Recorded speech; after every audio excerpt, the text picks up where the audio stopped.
Saudara-saudaranya, anak-anak Yosafat ialah Azaria, Yehiel, Zakaria, Azariahu, Mikael, dan Sefaka. Mereka semua anak-anak Yosafat, Raja Israel. Ayahnya memberikan kepada mereka banyak pemberian berupa emas dan perak dan barang-barang berharga, juga kota-kota berkubu di Yehuda. Tetapi kedudukan raja diberikannya kepada Yoram karena dialah anak sulungnya. Sesudah Yoram memegang pemerintahan atas kerajaan ayahnya dan merasa dirinya kuat, ia membunuh dengan pedang semua saudaranya dan juga beberapa pembesar Israel. Yoram berumur 32 tahun pada waktu ia menjadi raja, dan 8 tahun lamanya ia memerintah di Yerusalem. Ia hidup menurut kelakuan raja-raja Israel, seperti yang dilakukan keluarga Ahab, sebab yang menjadi istrinya adalah anak Ahab. Ia melakukan apa yang jahat di mata Tuhan. Namun demikian, Tuhan tidak mau memusnahkan keluarga Daud, oleh karena perjanjian yang diikatnya dengan Daud, sesuai dengan yang dijanjikannya, bahwa ia hendak memberikan keturunan kepadanya dan kepada anak-anaknya untuk selama-lamanya. Pada zamannya memberontaklah Edom terhadap kekuasaan Yehuda, dan mereka mengangkat seorang raja atas mereka sendiri. Maka majulah Yoram dengan panglima-panglimanya serta seluruh keretanya. Pada waktu malam bangunlah ia, lalu bersama-sama dengan para panglima pasukan kereta, ia menerobos barisan orang Edom yang mengepung dia. Demikianlah Edom memberontak kekuasaan Yehuda dan terlepas sampai sekarang ini. Lalu Libna pun memberontak terhadap kekuasaannya pada masa itu juga. Itu disebabkan karena ia telah meninggalkan Tuhan, Allah nenek moyangnya. Lagi pula ia membuat bukit-bukit pengorbanan di gunung-gunung Yehuda.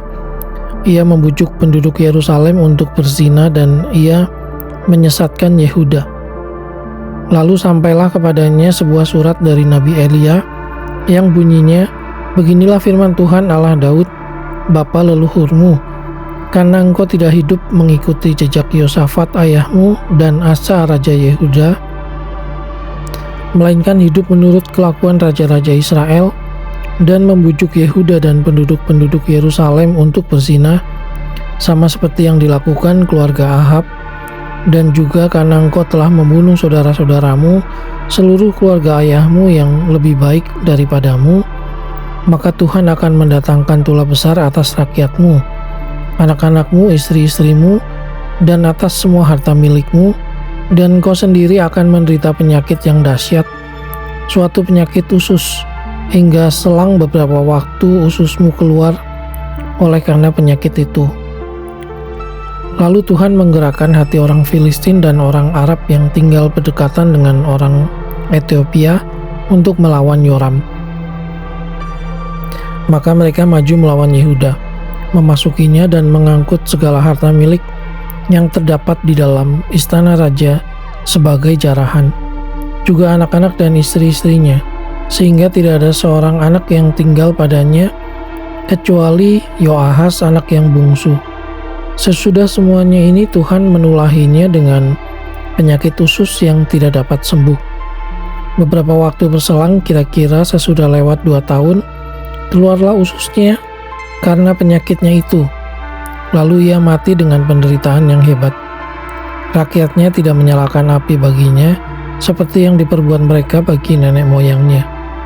Ia berumur 32 tahun pada waktu ia menjadi raja, dan 8 tahun lamanya ia memerintah di Yerusalem. Ia meninggal dengan tidak dicintai orang.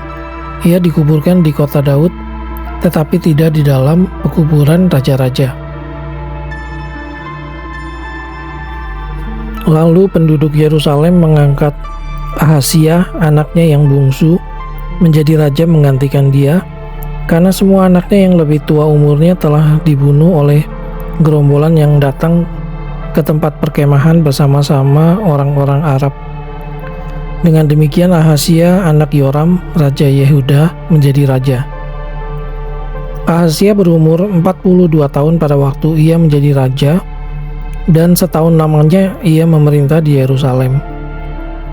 Nama ibunya ialah Atalia, cucu Omri. Ia pun hidup menurut kelakuan keluarga Ahab, karena ibunya menasehatinya untuk melakukan yang jahat. Ia melakukan apa yang jahat di mata Tuhan, sama seperti keluarga Ahab. Sebab sesudah ayahnya mati, mereka menjadi penasihat-penasihatnya yang mencelakakannya. Atas nasihat mereka pula ia pergi bersama-sama Yoram bin Ahab, Raja Israel, untuk berperang melawan Hazael, Raja Aram, di Ramot Gilead. Tetapi orang-orang Aram melukai Yoram. Kemudian pulanglah ia ke Yisrael untuk diobati oleh karena luka-luka yang didapatnya di Rama pada waktu ia berperang melawan Hazael, Raja Aram. Dan Ahazia anak Yoram, Raja Yehuda, pergi menyenguk Yoram bin Ahab di Yisrael karena dia sakit. Telah ditentukan Allah bahwa Ahazia akan menemui ajalnya pada waktu ia mengunjungi Yoram. Maka ketika Ahazia datang, pergilah ia bersama-sama Yoram mendapatkan Yehu, cucu Nimsi, yang telah diurapi Tuhan, supaya dialah yang melenyapkan keluarga Ahab. Sementara Yehu melakukan penghukuman atas keluarga Ahab, ia menjumpai pembesar-pembesar Yehuda dan anak-anak saudara-saudara Ahazia yang melayani Ahazia, juga mereka dibunuhnya. Lalu ia mencari Ahazia. Ahazia tertangkap ketika ia bersembunyi di Samaria. Ia dibawa kepada Yehu, lalu dibunuh, tetapi dikuburkan juga. Karena kata orang, dia ini cucu Yosafat yang mencari Tuhan dengan segenap hatinya. Dari keluarga Ahazia tidak ada lagi yang sanggup memerintah.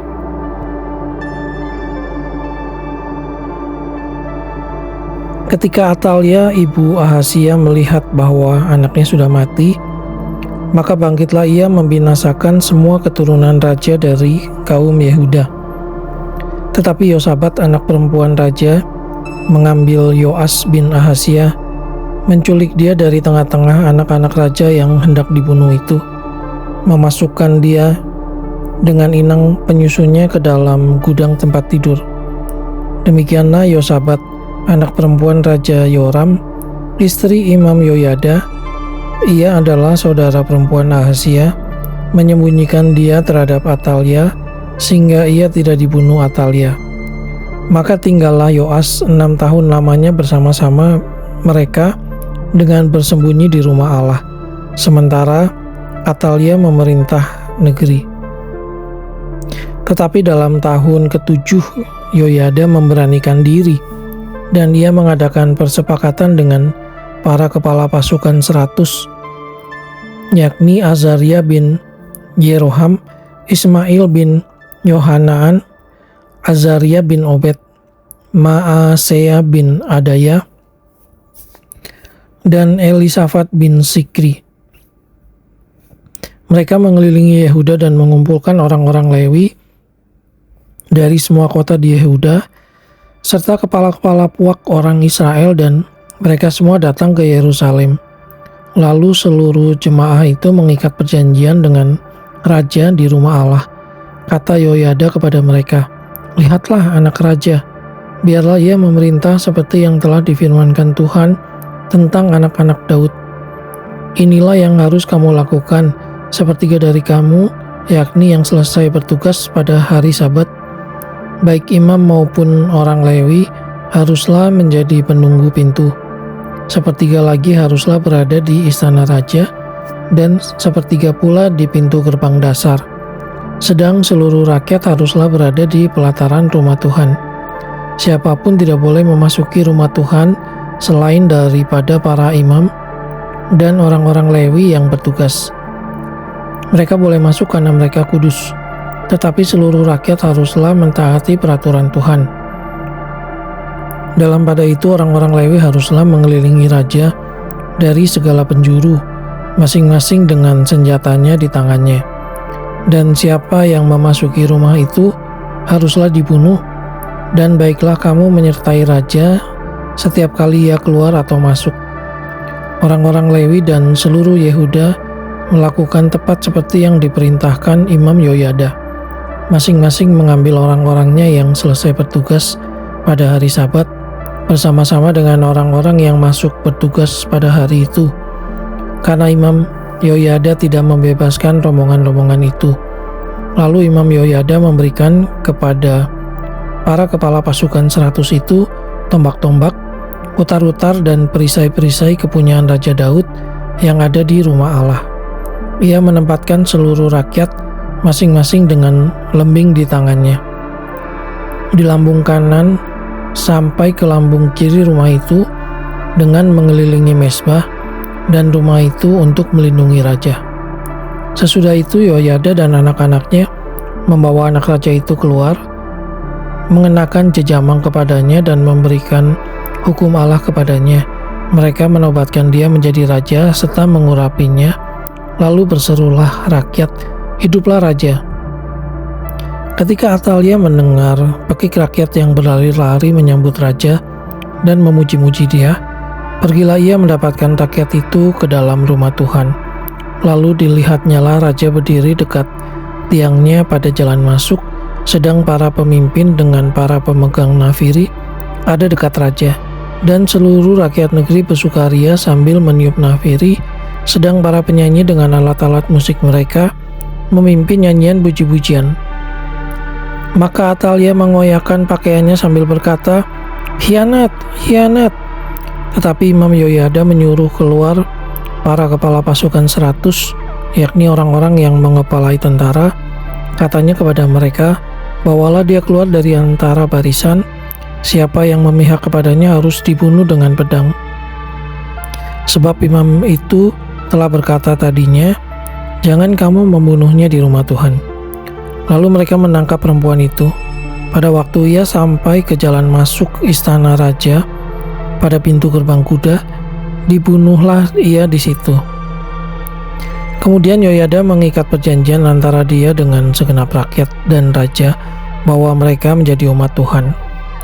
Sesudah itu masuklah seluruh rakyat ke rumah Baal, lalu merobohkannya. Mereka memecahkan mezbah-mezbahnya dan patung-patungnya dan membunuh Matan imam Baal di depan mezbah-mezbah itu.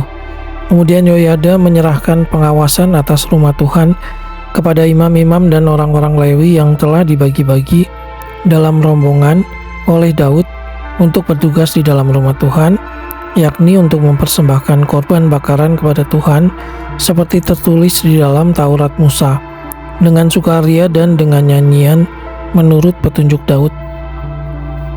Juga ditempatkannya penunggu-penunggu pintu pada pintu-pintu gerbang rumah Tuhan, supaya dalam hal apapun juga jangan masuk seseorang yang najis. Sesudah itu ia mengajak para kepala pasukan 100, para pemuka, para pemerintah rakyat, dan seluruh rakyat negeri, lalu membawa raja turun dari rumah Tuhan. Mereka masuk ke istana raja melalui pintu gerbang atas, lalu mendudukan raja ke atas tahta kerajaan. Bersukarialah seluruh rakyat negeri dan amanlah kota itu setelah Atalia mati dibunuh dengan pedang. Yoas berumur 7 tahun pada waktu ia menjadi raja, dan 40 tahun lamanya ia memerintah di Yerusalem. Nama ibunya ialah Sibia dari Beersheba. Yoas melakukan apa yang benar di mata Tuhan selama hidup Imam Yoyada. Yoyada mengambil 2 orang istri bagi dia. Dari mereka ia mendapat anak laki-laki dan anak perempuan. Kemudian Yoas bermaksud untuk membaharui rumah Tuhan. Ia mengumpulkan para imam dan orang Lewi dan berkata kepada mereka, "Pergilah kamu ke kota-kota Yehuda dan kumpulkanlah uang dari seluruh orang Israel untuk memperbaiki rumah Allahmu setiap tahun. Lakukanlah hal itu dengan segera." Tetapi orang Lewi itu tidak melakukannya dengan segera. Lalu raja memanggil imam kepala Yoyada dan bertanya kepadanya, "Mengapa engkau tidak menuntut kepada orang-orang Lewi untuk membawa dari Yehuda dan dari Yerusalem pajak yang dikenakan Musa hamba Allah itu kepada jemaah Israel untuk kemah tempat hukum Allah. Sebab anak-anak Atalia, perempuan fasik itu, telah membongkar rumah Allah, bahkan memakai barang-barang kudus rumah Tuhan untuk para Baal. Sesudah itu raja memerintahkan supaya dibuat sebuah peti dan ditempatkan di depan pintu gerbang rumah Tuhan, lalu menyuruh mengumumkan di Yehuda dan di Yerusalem bahwa orang harus membawa bagi Tuhan pajak yang dikenakan Musa hamba Allah itu kepada orang Israel di padang gurun. Maka bersukacitalah semua pemimpin dan seluruh rakyat. Mereka datang membawa pajaknya dan memasukkannya ke dalam peti itu sampai penuh. Setiap kali peti itu dibawa masuk untuk diperiksa oleh orang-orang Lewi atas nama raja, dan apabila mereka melihat bahwa sudah banyak uang di dalamnya, maka datanglah panitera raja dan kuasa usaha imam kepala mengeluarkan isi peti itu. Kemudian mereka mengangkat peti itu lalu menaruhnya pula di tempatnya. Demikianlah mereka lakukan setiap kali, dan banyaklah uang yang dikumpulkan. Raja dan Yoyada menyerahkan uang itu kepada mereka yang memanduri pekerjaan pada rumah Tuhan. Mereka ini mengupah tukang-tukang pahat dan tukang-tukang kayu untuk membaharui rumah Tuhan, juga tukang-tukang besi dan tembaga untuk memperbaiki rumah Tuhan. Setelah itu mulailah tukang-tukang itu bekerja. Pekerjaan perbaikan maju di bawah tangan mereka. Mereka membangun kembali rumah Allah menurut keadaannya semula dan mengokohkannya. Setelah mereka selesai, mereka membawa uang yang kelebihan kepada Raja dan Yoyada. Uang itu dipakai untuk membuat perkakas-perkakas rumah Tuhan, yakni perkakas-perkakas untuk penyelenggaraan kebaktian, perkakas-perkakas untuk korban bakaran, juga cawan-cawan dan perkakas-perkakas emas dan perak. Sepanjang umur Yoyada, korban bakaran tetap dipersembahkan dalam rumah Tuhan. Yoyada menjadi tua dan lanjut umur, lalu matilah ia. 130 tahun umurnya ketika ia mati. Ia dikuburkan di kota Daud di samping raja-raja karena perbuatan-perbuatannya yang baik di Israel terhadap Allah dan rumahnya. Sesudah Yoyada mati, pemimpin-pemimpin Yehuda datang menyembah kepada raja. Sejak itu raja mendengarkan mereka. Mereka meninggalkan rumah Tuhan, Allah nenek moyang mereka, lalu beribadah kepada tiang-tiang berhala dan patung-patung berhala. Oleh karena kesalahan itu, Yehuda dan Yerusalem tertimpa murka. Namun Tuhan mengutus nabi-nabi kepada mereka, supaya mereka berbalik kepadanya. Nabi-nabi itu sungguh-sungguh memperingatkan mereka, tetapi mereka tidak mau mendengarkannya. Lalu roh Allah menguasai Zakaria, anak Imam Yoyada. Ia tampil di depan rakyat dan berkata kepada mereka, "Beginilah firman Allah, mengapa kamu melanggar perintah-perintah Tuhan sehingga kamu tidak beruntung? Oleh karena kamu meninggalkan Tuhan, Ia pun meninggalkan kamu." Tetapi mereka mengadakan persepakatan terhadap dia, dan atas perintah raja mereka melontari dia dengan batu di pelataran rumah Tuhan. Raja Yoas tidak mengingat kesetiaan yang ditunjukkan Yoyada, ayah Zakaria itu, terhadap dirinya. Ia membunuh anak Yoyada itu, yang pada saat kematiannya berseru, "Semoga Tuhan melihatnya dan menuntut balas." Pada pergantian tahun, tentara Aram maju menyerang Yoas dan masuk ke Yehuda dan Yerusalem. Dari bangsa itu, semua pemimpin habis dibunuh mereka, dan segala jarahan dikirim mereka kepada raja negeri Damsyik. Walaupun tentara Aram itu datang dengan sedikit orang, namun Tuhan menyerahkan tentara yang sangat besar kepada mereka, karena orang Yehuda telah meninggalkan Tuhan, Allah nenek moyang mereka. Demikianlah orang Aram melakukan penghukuman kepada Yoas. Ketika mereka pergi daripadanya, mereka meninggalkannya dengan luka-luka berat.